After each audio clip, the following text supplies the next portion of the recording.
शिकले एखाद्यातल्या आपली कुडीची भूक भागवपाक म्हाका वापरले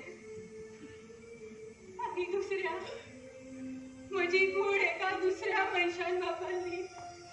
म्हणून म्हाका त्याग केलो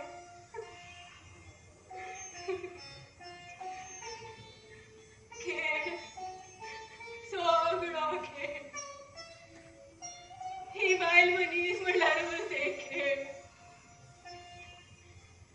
इतली वर्सां कित्याक सोंसचे पडले म्हाका हे हाल